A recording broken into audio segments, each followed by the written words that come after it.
Welcome back to the final part of the show where we read out the questions that you've kindly sent us, and X is going to do just that. So this is from @Ian Gravett. Mount or Abraham, also wears the usual seasonal link to Batshuayi. Do you know what? I wouldn't be surprised if that link does come up soon. Do you know another player that I think we should look at? And I think he's on the list, but further down. But I would put him further up the list. Is Balotelli? You know, he's a free agent. He's 28. And he worked under Pellegrini before. I would look at him, and I think probably at some point Sturridge will enter that list as well. But Balotelli I would look at definitely. I think Abraham would be a very good signing. The problem you've got with Abraham and Mount, well, certainly Mount, I'm pretty sure Abraham plays for them.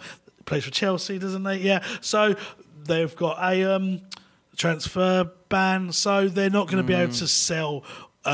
Well, they can sell players, but they're not going to be able to bring in any players. So it'll be interesting to see how many they do actually sell. But Mount is the favourite to join West Ham, but a lot of that is because Declan Rice put a winky face.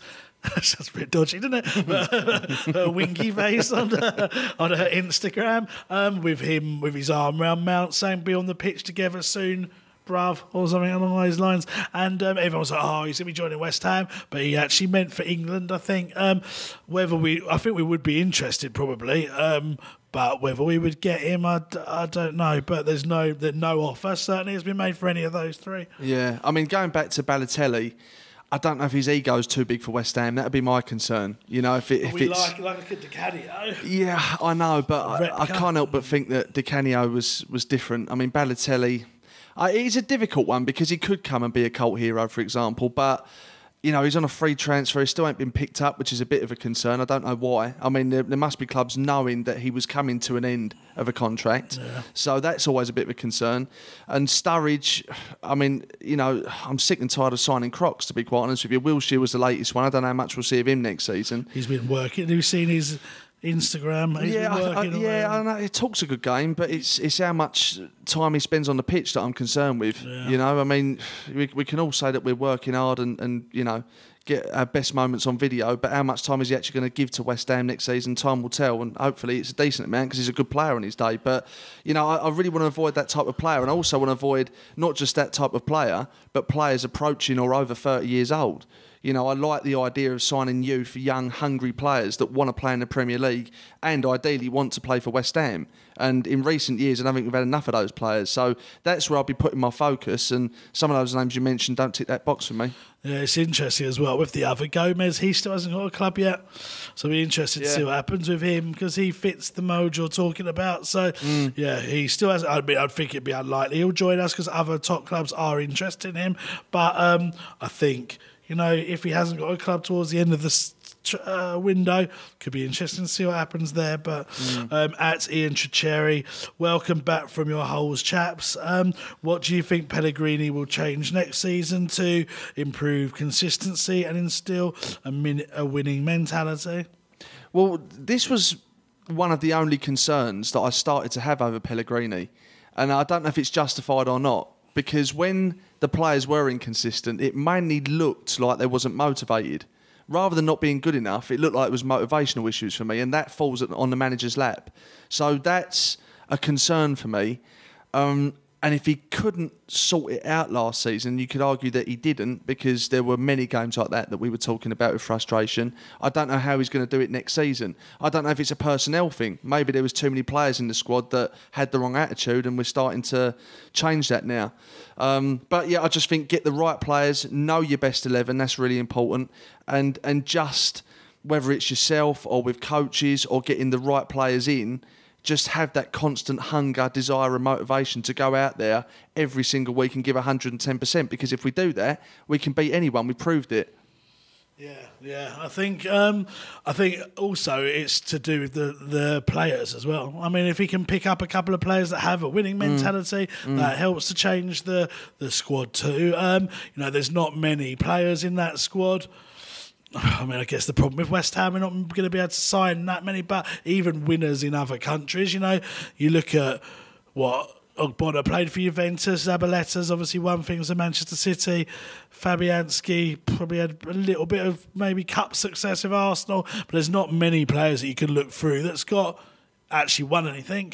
So even having a couple of players in the squad that have actually won something in another country or anywhere can help to improve a winning mentality. But also, the reason I like maybe looking at some of the youth team players, or younger players, is that I like the idea of signing players that have something to prove. Because they seem to be the most successful type, or players that we signed from the Championship, i.e. Antonio, or players overseas that haven't played in the Premier League before, like, Anderson, Lanzini. But if you look at players like, Nasri, for example, arguably a Balotelli coming to West Ham, I'm not sure that they've got anything to prove because they've been there and done it. And then those are the type of players that may just see West Ham as a bit of a gravy train. And those are the players that I would want to avoid, to be quite honest with you, because we've been there and done that and taken a punt with fringe players and older players for as long as I can remember. But really getting the recruitment spot on and finding that diamond in the rough and that little gem, whether it's from a different division or a different country, but at a certain age with the right attitude, that's where I think we should be looking. Yeah, fair enough. At the Iron Duke 4, hope you both had a great holiday with the family chats. We obviously posted quite a lot of stuff on Twitter about our holiday.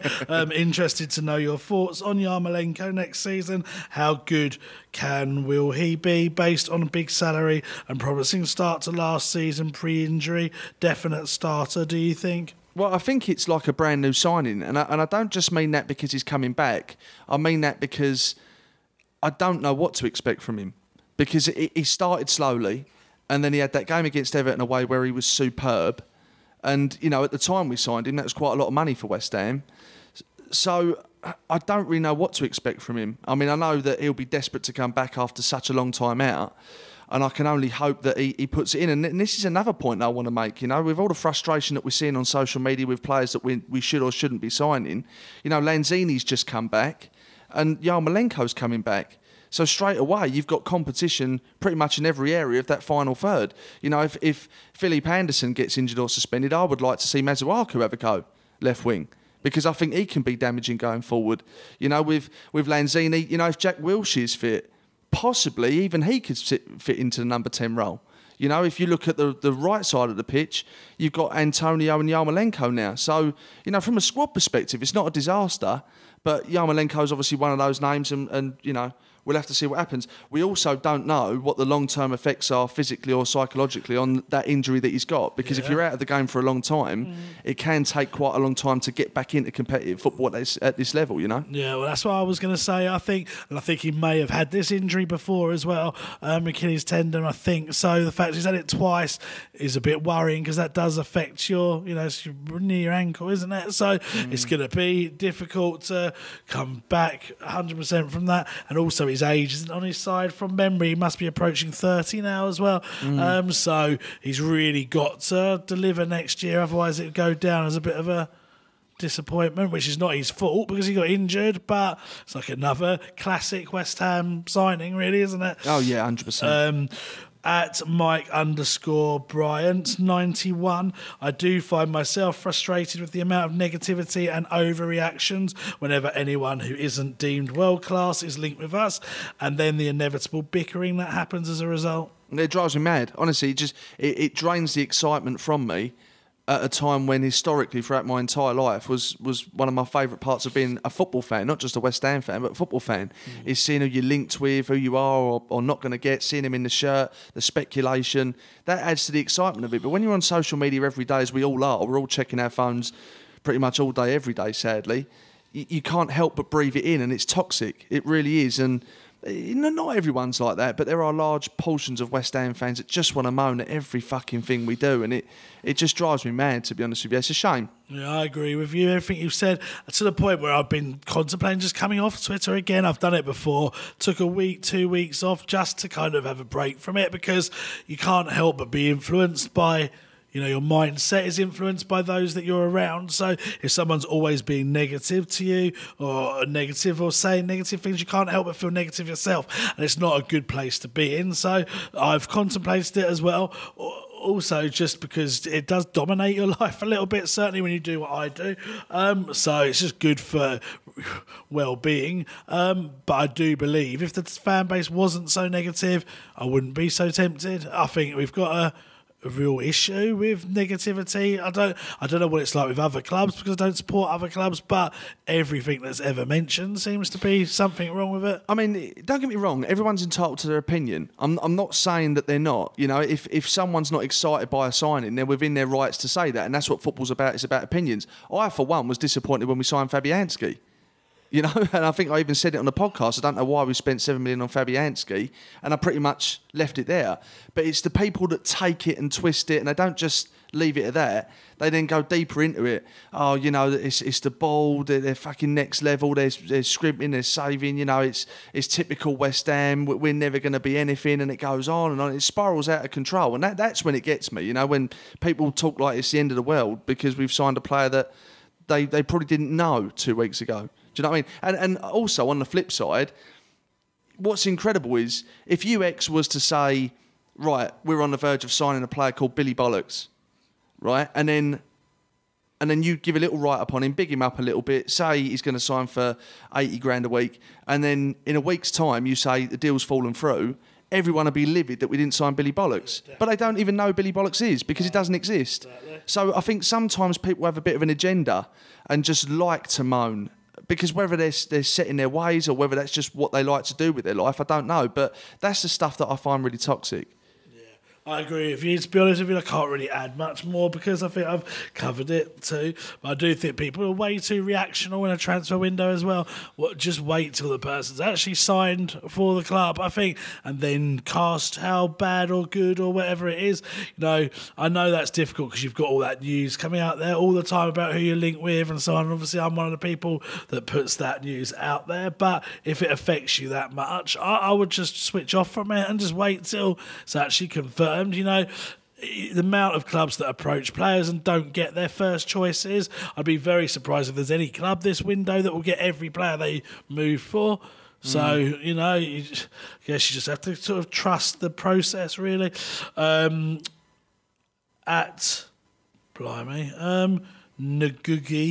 Rick John. Sounds like a team you draw in the Europa Cup, doesn't it? And knock us out as well. Please help me understand the difference in roles and association with the club between the supporters club and Socios. Please address this. It might be one for UX, that one.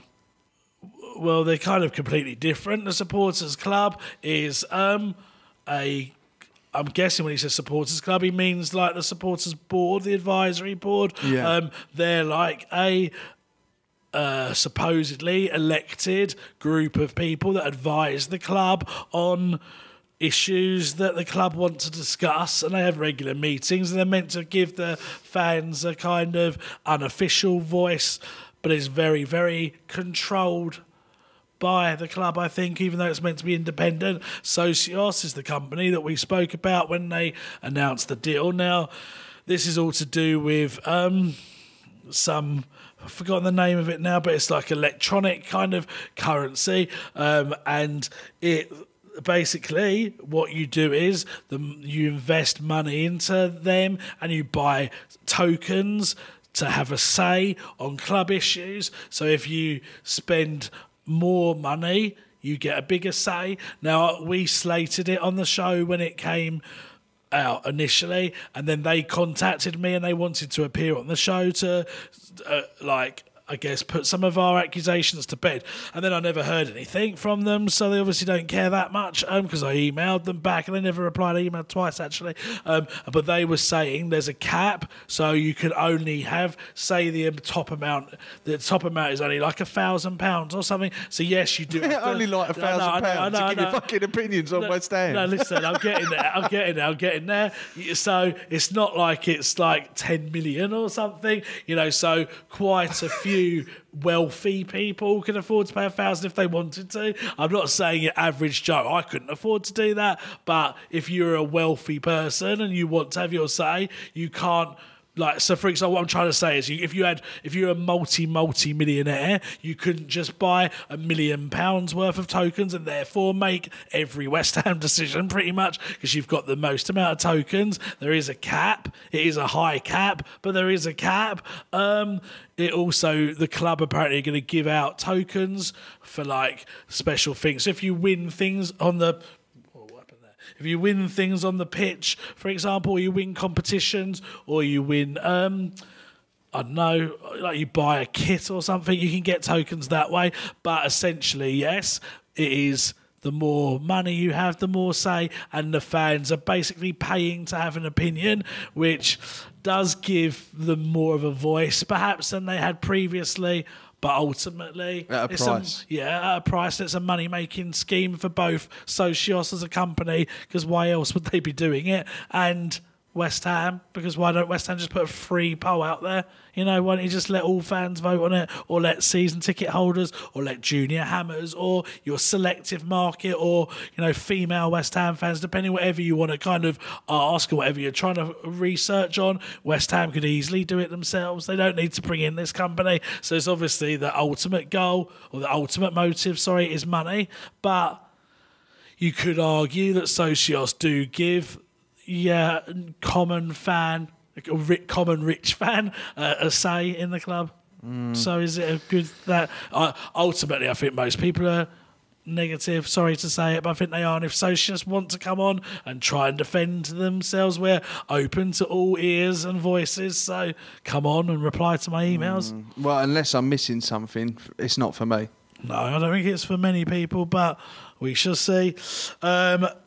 At the West Ham fault, how well of a job are the owners doing, and how much longer do you want to see them in control? I think they're doing a good job. I think it's been a turbulent ride for them since the day they got here, to be honest with you. But, you know, I constantly make the comparison with other football clubs, and I think that life could be a hell of a lot worse, first and foremost. You look at some of the big teams that are down the divisions and haven't recovered from relegation. We have recovered, as difficult as that time was. And we've strengthened financially. You love it or hate it, we've got one of the most iconic stadiums in world football now. And I just think that they are doing a good job. You know, we're looking at a top 10 finish next season, please God. The recruitment's there. I think we've got a good group of lads there. I think no longer are we a selling club, which is massive. We've kept all of our best players. And I think if you look at our starting 11, and I've said this on previous shows before, in my opinion, and I know it's questioned, which is fair enough, I think we're the 7th best team in that division on paper. But consistency has let us down. That's something we've got to address, obviously. But, you know, I think from the board's perspective, they are doing what the majority of that poll agreed with, a good job. I don't think they're doing outstanding. They're certainly not doing below average, in my opinion. How far can they go? So I was going to say, do you think they'll ever do an outstanding job? No. No. And do you know what?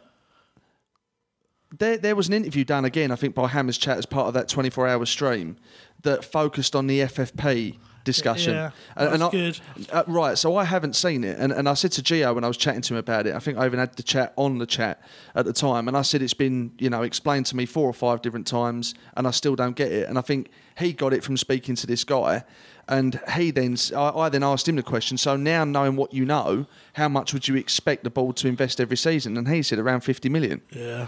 Which isn't a lot of money in today's market. I mean, if you're looking for a top player, that's one player. Well, that's what Anderson cost. That's what Anderson cost.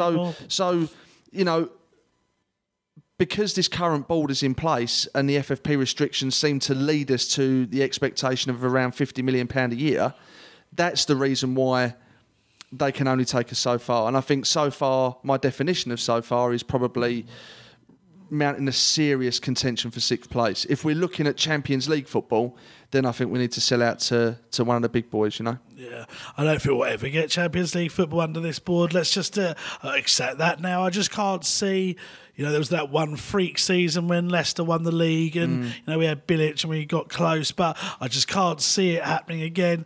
I think if we're going to ever challenge for the Champions League, we'd have to have multi-billion owners. I think West Ham's owners ranked something like 15th in terms of their wealth in the Premier League. So in theory, they're actually doing a good job compared to their wealth.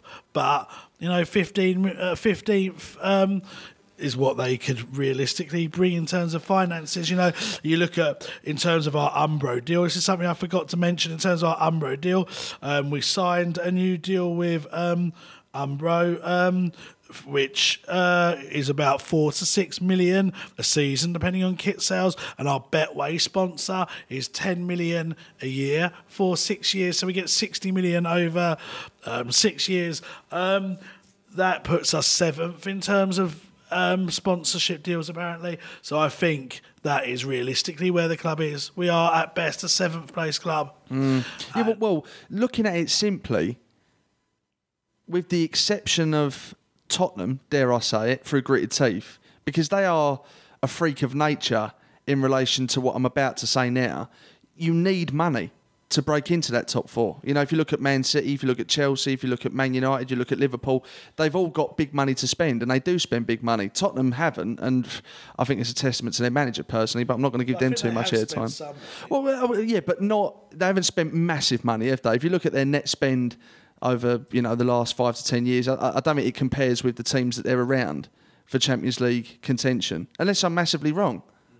But anyway, the point I'm making is, I think you need money. You need money to break into that top 4. And I think now it's probably harder than ever, to be honest with you, because you're competing with, Liverpool, Man City. Straight away, that's 2 places that you're not going to take. Tottenham, hopefully the wheels will fall off their reign at the moment. Then you've got, obviously, Arsenal having a bit of a wobble. Man United, how long will it take for them to pull it back round? So we've got a lot of work to do to get in at that top 4. But to even try, I think we need to have someone like a Sheikh at the helm, and someone that can pump in a lot of money to West Ham. And one day, I hope it'll happen, because I know I'm biased, but I honestly say, and I've always said this, West Ham, for me, are one of the most attractive football clubs in Europe in terms of a project. Well, one of them bought Newcastle the other day, didn't they? I would have said we're more attractive than them. I think we are. I mean, we're probably definitely on par. I mean, Newcastle's obviously a big city. Yeah, of course. One club, big city. Yeah, I get that. They've got a big ground and stuff. Yeah, they're a sleeping giant, in my opinion. And I get that. But West Ham, without a shadow of a doubt, I mean, our books financially, I'd like to say that I think we're healthy. You've got a ready-made squad of players there that is a good starting block. You've got the stadium. We are, the number 1 club in the east end of the nation's capital. We've got a lot going for us. We tick a lot of boxes. Now, obviously, the question is whether the owners would ever want to sell. I'm sure one day they will. They're not getting any younger. I'm not sure, to be honest, because why would David Gold sell? I mean, I hate to say it, but he's well in his 80s. Well, what would be the point? David Sullivan is well into his 60s, probably going on to 70 now, I would guess. They would have no reason to sell, because unless they wanted to give Jack and Dave more inheritance when they were going to be getting billions anyway. Yeah, but then everyone always says they're obsessed with money. Yeah. So if a sheikh comes in and says, right, here's a stupid amount of money for West Ham United, if they are obsessed with money, why wouldn't they take it? I mean, clearly the plan is at the moment for their children to inherit it, because Jack Sullivan has been doing his apprenticeship, so to speak, with the ladies, hasn't he? To take over. Jackie Gold, when we met her, when we interviewed David Gold, she gave us the impression that she was going to be inheriting his shares. So in the plan at the moment, it's for the children to take the club, but the children are not going to have more money than their parents, if that makes sense. Jackie Gold might, because I think she runs the business. I think she's worth more than David Gold. Yeah, I think she is. Yeah, I think she is. But Jack and Dave, I'm not sure. But yeah, but either way, ultimately what I'm saying is, until that happens and the club is sold, I don't think we genuinely will put up any contention for a top 4 place. No. And that's, I'm not saying that's a failure, because it's incredibly hard to break into that top 4. But to give ourselves a fighting chance, I can't see it under these owners, no. That doesn't mean to say they're doing a bad job. I think they're doing a good job. And you could argue that if we got 6th place with our financial security that we've got, the squad of players that we've got, the wages we pay, the transfer fees we pay, you could argue that they have taken us to that next level. But if people's definition of next level is Champions League, then it isn't going to be them. Yeah, I agree with you. I think they're doing a good job. But like I said, and you've said, I don't think they'll ever be outstanding. So it depends what your ambitions are, I guess, and what your realistic aims are. And what you're allowed to spend on West Ham. Yeah, true. Right, last question. So you've got to get back for this England game, even though it's about to kick off in a minute. So the chances of doing well, you're driving, you'll probably make it. Yeah, hopefully. At Lingo_Murray, without knowing just how good these keepers are, that we've brought in, do you think there's a chance Fab could also play in the cup games this year? I would be surprised if he plays the first few rounds. I think Roberto will probably be the keeper for that. Whether that's the right thing to do, I don't know, because we saw against Wimbledon when Adrian came in and he was at fault for at least a couple of goals, that we kind of cost ourselves the cup a little bit by doing that and having other players in that team. So I would prioritise the cup and have Fab in for every game, but I don't think that's going to be what happens. I think the sub keepers will play the first few rounds. Well, I suppose there is an argument for, those keepers getting some form of a run out. Otherwise, what's the point of them being here? But at the same time, I don't think keepers are like players. I don't think keepers suffer from exhaustion, do they? Because they're spending most of the game just standing still. Yeah. So it is possible.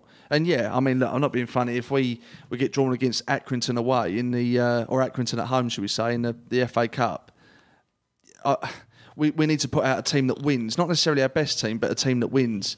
And whether they'd even get close to our keeper, I don't know. But I think he tried to do that against Wimbledon, though, didn't he? Yeah, true.